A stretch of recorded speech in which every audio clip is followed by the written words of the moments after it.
क्या नाम पड़ेगा आपका? चंद्रधर पाठक। चंद्रधर पाठक। क्या करते हैं सर? हम अध्यापक हैं जूनियर हाई स्कूल जी। परिस्थिति। सरकारी टीचर। हाँ, सरकारी टीचर से याद आया कि सरकार वैकेंसी बहुत दिनों से नहीं निकाल रही। जी। जो युवा है वो बेरोजगार होते जा रहे हैं, लगातार बीएड का कोर्स करते जा रहे हैं, बीटीसी और संख्याएं बढ़ती जा रही हैं, लेकिन नौकरियां नहीं निकल रही। इस पे आप कुछ कहेंगे?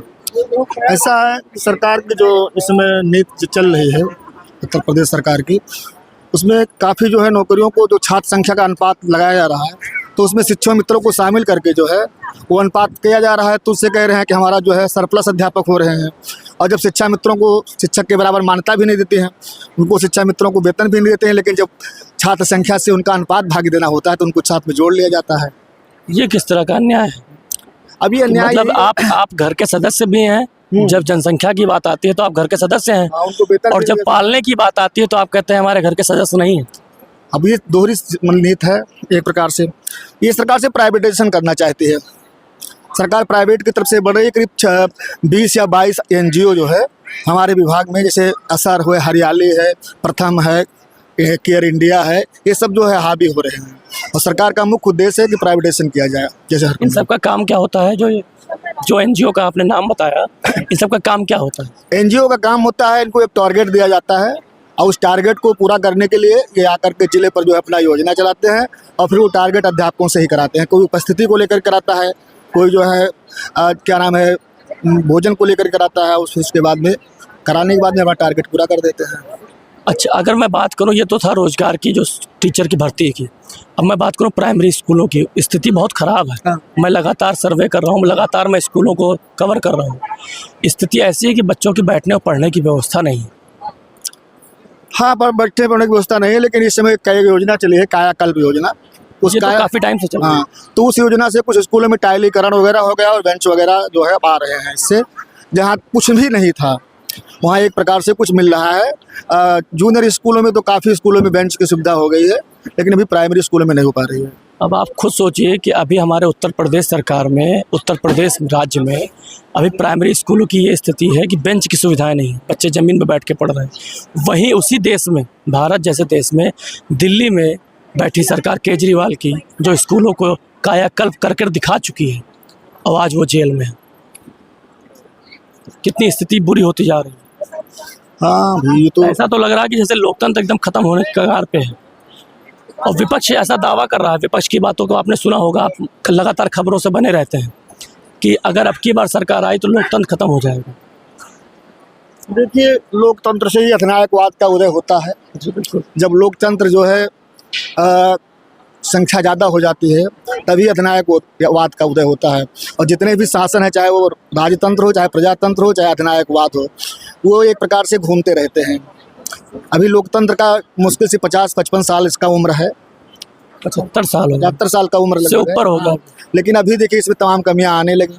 अभी ये धीरे धीरे अधिनायकवाद का उदय हो रहा है।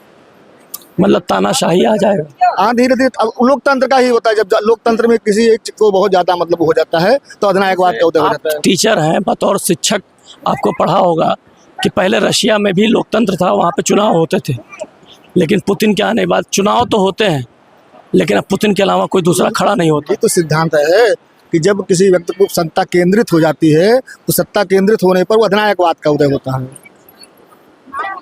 अच्छा, पिछले बीते 10 सालों में मोदी की सरकार रही देश में, और बहुमत से रहा। राष्ट्रीय स्तर कुछ पर उसके बाद आकलन।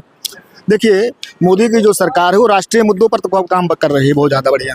राष्ट्रीय मुद्दे जो हैं, चाहे वो जितने भी राष्ट्रीय मुद्दे हैं, उस पर वो अच्छा काम कर रही है। लेकिन जो स्थानीय और क्षेत्रीय मुद्दे होते हैं, वो क्षेत्रीय मुद्दे जो है वो उस पर ध्यान कम दिया जा रहा है, जहाँ तक मेरा विचार है। जैसे क्षेत्रीय मुद्दे में जो आप बता रहे हो, राष्ट्रीय मुद्दे में काम हुआ। राष्ट्रीय मुद्दे में आप बताइए मेरे से कि किस तरह का काम हुआ, बजाय इसके कि विदेशों में मोदी मोदी मोदी सिर्फ इसी का प्रचार हुआ। राष्ट्रीय स्तर पे भी कौन सा काम हुआ? जनतंत्र का एक नाम भीड़ तंत्र भी है।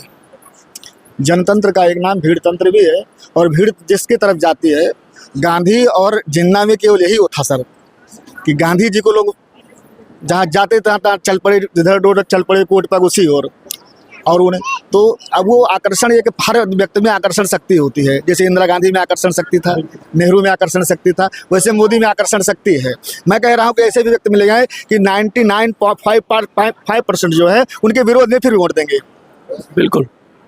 तो ये जो है अपने आप की व्यक्तिगत आपके घर में बच्चे होंगे, बड़े बच्चे होंगे जिनको रोजगार नहीं मिल रहा होगा, कोई काम कर रहे होंगे, कोई स्थिति बहुत अच्छी नहीं है, अगर राशन की बात छोड़ दिया जाए तो।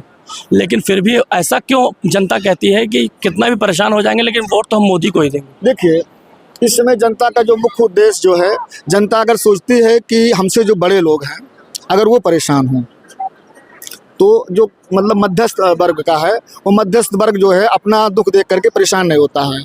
दूसरे का मतलब मैं नोटबंदी में भी देखा हूँ कि नोटबंदी के बाद ये लोग कह रहे थे कि ये सरकार गिर जाएगी, लेकिन इतने बम्पर वोट से जीती। उसका कारण मैंने देखा, गांव में मैं रहता हूँ स्थानीय लोगों को, कि प्रधान जी भी लाइन लगाकर खड़े थे वोट लेने के लिए, मास्टर साहब भी लाइन लगा कर खड़े रहे थे, तमाम लोग लाइन लगाकर वोट खड़े थे। तो देखिए कि वो कहते हैं कि हाँ ये देखिए, आकर के चुपके से लेकर के चले जाते थे, आज मेरे साथ लाइन लगाकर खड़े हैं। तो यानी मोदी ने सबको लाइन में लाके खड़ा कर दिया, एक लाइन में। समानता की बात किया है। समानता की बात किया है। आकर्षण शक्ति है उनके अंदर भैया, आकर्षण शक्ति है। और डेमोक्रेसी का सबसे बड़ा गुण है कि जिस नेता के अंदर आकर्षण शक्ति है उसी की तरफ लोग भागते हैं। लेकिन डेमोक्रेसी जो मैंने पढ़ा है, डेमोक्रेसी का मतलब तो ये हुआ कि जनता की बात की जाए, जनता के हक की बात की जाए, ना कि अपना आकर्षण दिखाया जाए और ना कि अपने मन की बात किया जाए। उसको भी समझने का अंतर है। जनता ये सोचती है कि हमारे मन की बात हो रही है। जनता के मन की कहाँ बात हो रही है? मोदी के मन की बात हो रही है। ये तो बात नहीं है। यह तो डेमोक्रेसी का मर्डर, एक बलराज बधोक का पुस्तक है डेमोक्रेसी का मर्डर। तो डेमोक्रेसी मर्डर यही सिद्धांत चल रहा है कि जब अधिनायकवाद का उदय हो जाता है तो डेमोक्रेसी का मर्डर हो जाता है धीरे धीरे, और वहीं से अधिनायकवाद उदय होता है। सर आप तो जानते हैं सब कुछ। आपके दौर से सांसद से चुनाव कौन लड़ रहा है, प्रत्याशी कौन? कीर्तिवर्धन सिंह।